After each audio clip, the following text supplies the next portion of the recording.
ನಮಸ್ಕಾರ. ಪುಸ್ತಕದ ಮನೆಗೆ ಸ್ವಾಗತ. ಇವತ್ತು ನಾವು ವಿಜ್ಞಾನ ತಂತ್ರಜ್ಞಾನ ಕ್ಷೇತ್ರಗಳಲ್ಲಿ ಅದೆಷ್ಟೋ ಮುಂದುವರೆದು ಬಂದುಬಿಟ್ಟಿದ್ದೇವೆ. ಹಾಗಾಗಿ ಇವತ್ತಿನ ಕಾಲದ ಮಕ್ಕಳಿಗೆ, ಅದರಲ್ಲೂ ಚಿಕ್ಕ ಚಿಕ್ಕ ಮಕ್ಕಳಿಗೆ ಇವತ್ತು ನಾವು ಸಣ್ಣವರಿದ್ದಾಗ ಬರಿತಾ ಇದ್ದಂತಹ ಅಂಚೆಯ ಪತ್ರ ವ್ಯವಹಾರಗಳ ಬಗ್ಗೆ ಎಷ್ಟೋ ತಿಳುವಳಿಕೆಗಳು ಇಲ್ಲವೇ ಇಲ್ಲ. ಪತ್ರಗಳು ಹೇಗಿರುತ್ತೆ, ಪತ್ರಗಳನ್ನ ಹೇಗೆ ಬರೀತಾರೆ ಅನ್ನುವಂತಹ ಯಾವ ಒಂದು ಜ್ಞಾನವೂ ಕೂಡ ಇವತ್ತಿನ ಬಹುಪಾಲು ಮಕ್ಕಳಿಗೆ ಇಲ್ಲ. ಹಾಗಾಗಿ ಇವತ್ತು ಅಂಚೆ ಇಲಾಖೆಯ ಕುರಿತು ಒಂದಷ್ಟು ಮಾಹಿತಿಗಳನ್ನ ನಿಮ್ಮ ಮುಂದೆ ಹಂಚ್ಕೊಳ್ತಾ ಇದ್ದೇನೆ. ಯಾರೆಲ್ಲ ನಮ್ಮ ವಿಡಿಯೋಗಳನ್ನ ಮೊದಲನೇ ಬಾರಿಗೆ ನೋಡ್ತಾ ಇದ್ದೀರೋ ನಮಗೆ ಸಬ್ಸ್ಕ್ರೈಬ್ ಮಾಡ್ಕೊಳ್ಳೋದ್ರ ಮೂಲಕ ಪ್ರೋತ್ಸಾಹಿಸಿ ಅಂತ ಹೇಳಿ ಕೇಳ್ಕೊಳ್ತೇನೆ. ನಮ್ಮ ಭಾರತದಲ್ಲಿ ಅಕ್ಟೋಬರ್ 1ನೇ ತಾರೀಕು 1854ನೇ ಇಸ್ವಿಯಲ್ಲಿ ಈ ಒಂದು ಅಂಚೆ ಇಲಾಖೆ ಪ್ರಾರಂಭವಾಗುತ್ತೆ.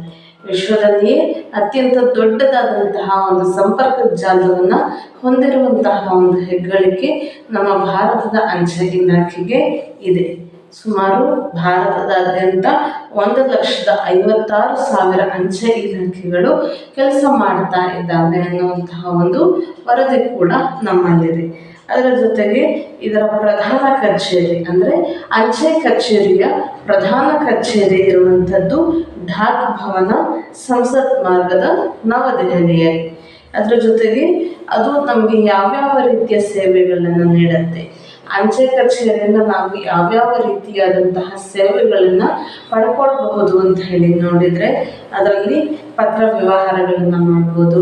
ನೋಂದಾಯಿತ ಪತ್ರ ವ್ಯವಹಾರಗಳು ಅಂದರೆ ರಿಜಿಸ್ಟರ್ಡ್ ಪೋಸ್ಟ್ ಅಂತ ಹೇಳಿ ಕರೀತೇವೆ, ಆ ಥರದ ವ್ಯವಹಾರಗಳು. ಮತ್ತು ಶೀಘ್ರ ಅಂಚೆ, ಸ್ಪೀಡ್ ಪೋಸ್ಟ್ ಅಂತ ಹೇಳಿ ಕರೀತೇವೆ. ಮತ್ತು ಈ ಅಂಚೆ, ವಿಶೇಷವಾದಂತಹ ಕೊರಿಯರ್ ಸೇವೆಗಳು, ಈ ರೀತಿ ಹಲವಾರು ಸೇವೆಗಳನ್ನ ಪಡ್ಕೊಳ್ಳಿಕ್ಕೆ ನಮಗೆ ಅಂಚೆ ಇಲಾಖೆಯ ಮೂಲಕ ಸಾಧ್ಯ ಇದೆ. ಅದರ ಜೊತೆಯಲ್ಲಿ ನಮಗೆ ಹಣದ ಒಂದು ಸೇವೆಯನ್ನು ಕೂಡ ಇವತ್ತಿನ ಅಂಚೆ ಕಚೇರಿಗಳು ಒದಗಿಸ್ತವೆ. ಹಣದ ಸೇವೆ ಅಂತ ಹೇಳಿದರೆ ಮನಿ ಆರ್ಡರನ್ನು ಮಾಡುವಂಥದ್ದು ಅಥವಾ ಮ್ಯೂಚುವಲ್ ಫಂಡ್ಗಳನ್ನು ಇನ್ವೆಸ್ಟ್ಮೆಂಟ್ ಮಾಡುವಂಥದ್ದನ್ನೆಲ್ಲ ನಮಗೆ ಇವತ್ತಿನ ಭಾರತೀಯ ಅಂಚೆ ಸೇವೆ ಒದಗಿಸಿಕೊಡುತ್ತೆ. ಅದರ ಜೊತೆಯಲ್ಲಿ ನಮಗೆ ಅಂತಾರಾಷ್ಟ್ರೀಯ ಪಾರ್ಸಲನ್ನು ಕೂಡ ಈ ಒಂದು ಅಂಚೆ ಇಲಾಖೆ ನಮಗೆ ಒದಗಿಸಿಕೊಡುತ್ತೆ. ಅಂದರೆ ನಾವು ಬೇರೆ ಯಾವುದಾದ್ರೂ ದೇಶಕ್ಕೆ ಏನಾದರೂ ಕಳಿಸ್ಬೇಕು ಅಂತ ಹೇಳಿದರೆ ಈ ಅಂಚೆ ಕಚೇರಿಯ ಮೂಲಕ ನಾವು ಕಳಿಸ್ಬೋದು. ಆದರೆ ಈ ಅಂಚೆ ಕಚೇರಿಯ ಮೂಲಕ ಕಳಿಸುವಂತಹ ಪಾರ್ಸಲ್ಗಳು 20 kgಯನ್ನು ಮೀರಿರಬಾರದು ಅನ್ನುವಂತಹ ಒಂದು ನಿಯಮ ಕೂಡ ಇದೆ. ಅದರ ಜೊತೆಗೆ ನಾವು ನಮ್ಮ ಒಂದು ದೇಶದ ಒಳಗೆ ಅಥವಾ ನಮ್ಮ ಒಂದು ರಾಜ್ಯದ ಒಳಗೆ ನಾವು ಬುಕ್ಗಳನ್ನು ಕೂಡ ಪಾರ್ಸಲ್ನ ಕಳಿಸ್ಬೋದು. ಅಂದರೆ ಪುಸ್ತಕಗಳಾಗಿರ್ಬೋದು ಅಥವಾ ಇನ್ನು ಯಾವುದೇ ರೀತಿಯಾದಂತಹ ನಮಗೆ ಪಾರ್ಸಲ್ ಕಳಿಸ್ಲಿಕ್ಕೆ ಕೂಡ ಅವಕಾಶ ಇರುತ್ತೆ. ಆದರೆ ಇದು 5 kgಯನ್ನು ಮೀರಿರಬಾರದು ಅಂತ ಹೇಳಿ ಅಂಚೆ ಕಚೇರಿಯ ಒಂದು ನಿಯಮ ಹೇಳುತ್ತೆ. ಇದರ ಜೊತೆಯಲ್ಲಿ ಇದರ ಒಂದು ಇತರ ಸೇವೆಗಳನ್ನು ನಾವು ನೋಡ್ತಾ ಹೋಗೋದಾದರೆ ಪತ್ರ ವ್ಯವಹಾರಗಳಿರುತ್ತೆ, ನೋಂದಾಯಿತ ಪತ್ರ ವ್ಯವಹಾರಗಳು, ಶೀಘ್ರ ಅಂಚೆ, ಪಾರ್ಸಲ್ ಸೇವೆ, ಈ ಅಂಚೆ, ವಿಶೇಷ ಕೊರಿಯರ್ ಸೇವೆ, ಮನಿ ಆರ್ಡರ್, ಮ್ಯೂಚುವಲ್ ಫಂಡ್ ಮತ್ತು ಹಣವನ್ನು ವರ್ಗಾವಣೆಯನ್ನು ಕೂಡ ಮಾಡಲಾಗುತ್ತೆ.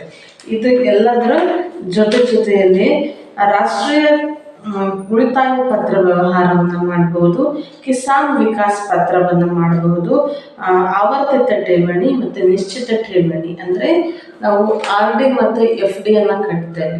RD ಮತ್ತು FD ಕೂಡ ನಮಗೆ ಮಾಡಲಿಕ್ಕೆ ಈ ಒಂದು ಅಂಚೆ ಕಚೇರಿಗಳಲ್ಲಿ ನಮಗೆ ಅವಕಾಶಗಳು ಇದೆ.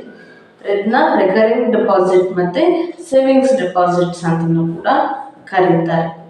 ಈ ರೀತಿಯಾಗಿ ಇವತ್ತು ನಮ್ಮ ಅಂಚೆ ಕಚೇರಿಗಳು ನಮಗೆ ಸಾಕಷ್ಟು ಸೇವೆಗಳನ್ನು ಒದಗಿಸಿಕೊಡ್ತಾ ಇದ್ದಾವೆ.